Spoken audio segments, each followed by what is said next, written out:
मंडळी जय महाराष्ट्र। महाराष्ट्राच्या राजकारणात आता चांगलीच मोठी घडामोड घडायला सुरुवात झालेली आहे।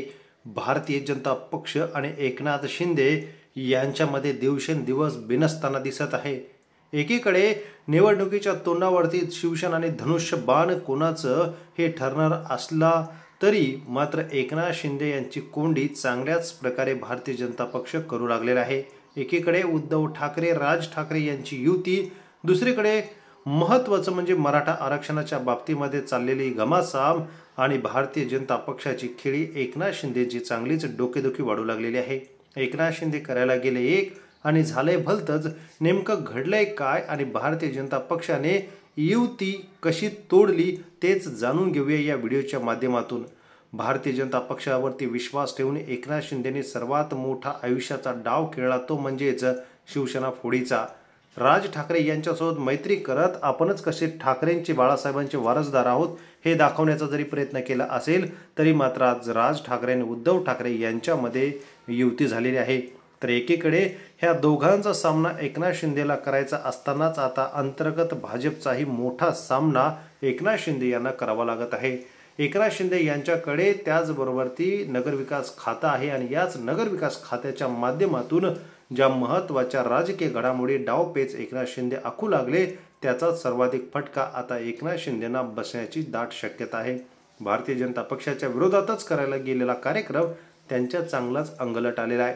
तर भारतीय जनता पक्षाचं सरकार स्थिर असून एक हाती सत्ताही त्यांची राहू शकते आणि त्याचबरोबर ती अजित पवारांचा असलेला फुल सपोर्ट एकनाथ शिंदेची चांगलीच डोकेदुखी वाढू शकते। राज ठाकरे उद्धव ठाकरे महायुतीच्या विरोधात या ठिकाणी दोघे बंधू एकत्र येऊन महापालिकेची निवडणूक लढवत आहेत। तर भारतीय जनता पक्ष आणि एकनाथ शिंदे यांच्यामध्ये चांगलंच बिनसलेलं आहे। एकनाथ शिंदे यांचा बालेकिल्ला ठाणे जिल्हा आणि याच ठाणे जिल्ह्यामध्ये नवी मुंबई महानगरपालिका आणि ठाणे महानगरपालिका या दोन महत्त्वाच्या महानगरपालिका आहेत आणि याच ठिकाणी एकनाथ शिंदे यांच्या विरोधात भारतीय जनता पक्षाचे ज्येष्ठ नेते वनमंत्री गणेश नाईक यांनी शेड्यू ठोकलेला आहे। एकनाथ शिंदे यांनी थेट एकनाथ शिंदे यांच्या विरोधामध्ये गणेश नाईक यांनी थेट मोठं उद्गार केलेला आहे। एकनाथ शिंदे सारखा रावणी माणूसच या ठिकाणी या रावणाचा अहंकार जर मोडायचा असेल तर आपल्याला आता वेगळं लढावं लागेल। नवी मुंबई आणि त्याचबरोबर ती ठाण्यामध्ये एक हाती सत्ता आणण्याची ताकद माझ्यामध्ये आहे। जर या ठिकाणी काही काळाबेर करण्याचा प्रयत्न केला तर ही युती तुटली म्हणून समजा आणि तुमच्या बरोबर ती हा गणेश नाईक सर्वात अगोदर वरिष्ठांच्या विरोधात पक्षाच्या विरोधात सुद्धा जाण्याची तयारी त्यांनी दाखवलेली।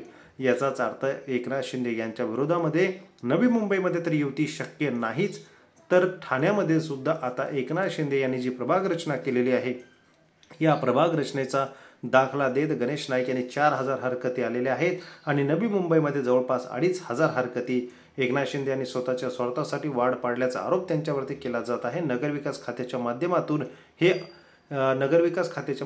हे वाढ रचना विभाग रचना केलेली आहे। एकनाथ शिंदे यांनी थेट आज ठाण्यामध्ये बोलत असताना अहंकाराची उपमा रावणाची उपमा एकनाथ शिंदेंना दिलेली आहे। त्यामुळे भारतीय जनता पक्ष यांच्यासोबत एकनाथ शिंदेची युती नवी मुंबईमध्ये होणार नाही हे जवळपास निश्चित झालेलं आहे आणि ठाण्यातही त्याच धर्तीवरती पावलं उचलली जात आहे। माझा जनता दरबार ही भाजपची ताकद आणि आचारसंहिता लागू होईपर्यंत तो जनता दरबार इथे चालूच राहणार असा ठोस आश्वासन एकनाथ शिंदेच्या विरोधात शेड्यू ठोकणारे गणेश नाईक यांनी दिलेलं आहे। नवी मुंबईमधील ठाण्यामध्ये युती नसणार का, या जवळपास आता नवी मुंबईमध्ये युती नसणार ही जवळपास निश्चित होणार दिसत आहे। आपल्याला काय वाटतं कमेंट करा।